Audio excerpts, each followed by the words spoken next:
కాళిదాస్ 2 ఈ movie sun next లో Telugu dubbing తో స్ట్రీమింగ్ అవుతుంది. తెలుగు డబ్బింగ్ అయితే పర్ఫెక్ట్ గా సెట్ అయింది.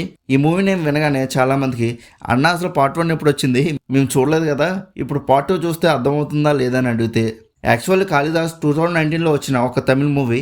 తెలుగులో ఇది పెద్ద హైలైట్ అవ్వలేదు, కానీ అప్పట్లో ఆ సినిమా క్లైమాక్స్ కి తమిళ ఆడియన్స్ అందరూ షాక్ అయ్యారు. హీరో భరత్కి ఇది ఒక మంచి కంబ్యాక్ ఫిలిం. ఇప్పుడు 5 years తర్వాత పార్ట్ 2ని తీసుకొచ్చారు. నేను ఈ 2 మూవీస్ చూసి వచ్చి చెప్తున్నా, పార్ట్ 1 చూడకపోయినా నో ప్రాబ్లం. ఈ పార్ట్ 2 అనేది స్టాండర్డ్ ఫిల్మ్గా వచ్చింది. సో పార్ట్ 1 స్టోరీకి పార్ట్ 2 స్టోరీకి సంబంధమే ఉండదు. కేవలం హీరో భరత్ క్యారెక్టర్ మాత్రమే కంటిన్యూ అవుతూ ఉంటుంది. మరి ఈసారి స్టోరీ ఎలా ఉందని డీటెయిల్గా ఈ వీడియోలో మాట్లాడుకుందాం. లాస్ట్ వరకు స్కిప్ చేయకుండా చూడండి. మరి ఈ మూవీ ఎలా ఉందని డీటెయిల్గా ఈ వీడియోలో మాట్లాడుకుందాం. లాస్ట్ వరకు స్కిప్ చేయకుండా చూడండి. ఇంకా మూవీలో స్టోరీ లైన్ని సింపుల్గా చెప్పాలంటే, ఒక పెద్ద అపార్ట్మెంట్ బిల్డింగ్లో న్యూ ఇయర్ సెలబ్రేషన్స్ చాలా గ్రాండ్గా జరుగుతూ ఉంటాయి. అందరూ ఎంజాయ్ చేస్తున్న టైంలో సడన్గా ఒక చిన్న పాప మిస్ అవుతుంది. కట్ చేస్తే తర్వాత హత్యకు గురవుతుంది. ఆ అపార్ట్మెంట్లో ఉన్న సస్పెక్ట్స్లో రియల్ సైకో కిల్లర్ ఎవరు? ఇన్స్పెక్టర్ కాళిదాస్ అంటే భరత్ ఈ కాంప్లికేటెడ్ కేసుని ఎలా సాల్వ్ చేశాడు అనేది మెయిన్ స్టోరీ. ఇంకా మనం మెయిన్ రివ్యూలోకి వెళ్ళిపోతే, ఫస్ట్ హాఫ్ మాత్రం సినిమా చాలా ప్రామిసింగ్గా స్టార్ట్ అవుతుంది. ఒక ఇన్వెస్టిగేషన్ థ్రిల్లర్కి ఉండాల్సిన పర్ఫెక్ట్ మోడ్ని డైరెక్ట్ ఇనిషియల్గా బాగానే సెటప్ చేశారు. పాప మిస్సింగ్ కేసు ఇన్వెస్టిగేట్ చేస్తున్నప్పుడు వచ్చే సస్పెక్ట్స్, ఆ అపార్ట్మెంట్లో ఉన్న మిస్టీరియస్ క్యారెక్టర్స్ వల్ల ఫ్లో బాగుంటుంది.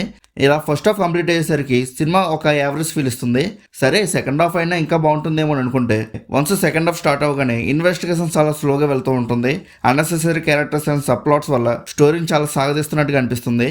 ఒక పాయింట్లో స్టోరీ ఎక్కడ వెళ్తుందో కూడా మనకు అర్థం కాదు. కానీ సినిమాని మొత్తం కాపాడింది మాత్రం దీని క్లైమాక్స్. లాస్ట్ 20 minutesలో వచ్చే ట్విస్టులు మాత్రం మైండ్ బ్లోయింగ్గా ఉంటాయి.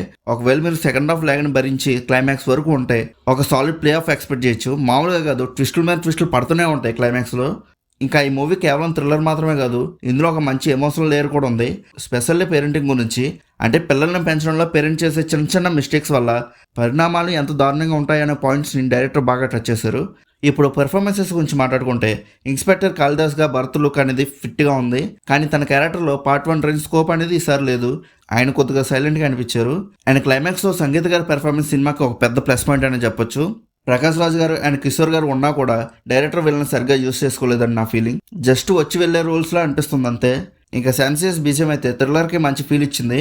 సస్పెన్స్ సీన్స్ని అండ్ విలన్ ఎలిమెంట్స్ని ఎలివేట్ చేయడంలో బీజియం బాగా హెల్ప్ అయింది. కానీ కొన్ని చోట్ల సౌండ్ అనేది చాలా లౌడ్గా అండ్ చిరాకు తెప్పించేలా ఉంది. ఇంకా సాంగ్స్ అయితే స్టోరీ ఫ్లోని డిస్టర్బ్ చేశాయనే చెప్పాలి. టెక్నికల్గా సినిమా క్వాలిటీ బాగుంది. అపార్ట్మెంట్ అట్మాస్ఫియర్ని, ఆ సైలెన్స్ కెమెరా వర్క్ని చాలా బాగా చూపించారు. డైరెక్టర్ శ్రీ సెంధిల్ టేకింగ్ బాగుంది. కానీ స్క్రీన్ ప్లే రైటింగ్లో ఇంకొంచెం కేర్ తీసుకుని ఉంటే పార్ట్ 1 రేంజ్లో ఉండేది. ఇంకా ఓవరాల్గా ఈ మూవీ ఎలా ఉందని అడిగితే, it's an average crime thriller.